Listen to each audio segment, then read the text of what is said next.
Welcome to New Minds Learning Center. My name is Beryl Mohammed. My students call me Miss Beryl. We are all about math.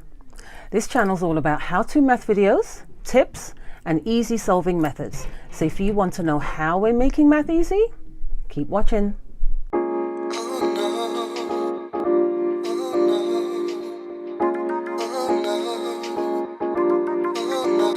It's like every day. If it's your first time here, welcome to the class. And if you're returning, thank you for coming back. This math video that you're about to see is all about simplifying fractions. Watch this. So I have two questions for you today for simplifying or reducing fractions. So we have 9 over 12. So how do we reduce this particular fraction? The first question you have to ask yourself is, what times table has 9 and 12 in it? All right, so you can go through from the 2, 3, 4 and keep going to see what you can think of. If you're quite up on your multiplication tables, then you would immediately know that the 3 times table, right, has 9 and 12. And once you find out what multiplication table it is, you actually divide the numerator and the denominator by that number. And then once you've done that, then you can either multiply or divide to find out which one it is, right?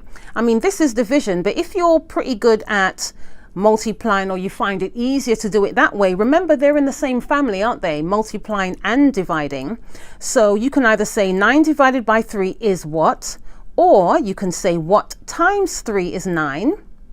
And just like on the denominator, you could say 12 divided by 3 is what, or what times 3 is 12. So have you got it yet? Okay, good. So this is 3 because 3 times 3 is 9. And then this would be, good, 4 because 4 times 3 is 12. And that would be the answer to that. So 9/12 reduces to 3/4. So let's go to the other question that I have prepared down here. So we have 24 over 80. Now, what number can you think of that would involve that? So we're trying to think of a multiplication table that involves 24 and it involves the 80. You got it?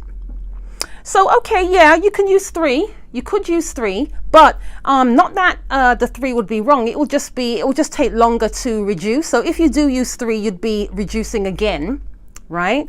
But if you go for the highest multiplication table that has these two numbers in it, you would be dividing by 8, right? Did you all get that one? Okay, so if you're using the 8, so what would the answer be now?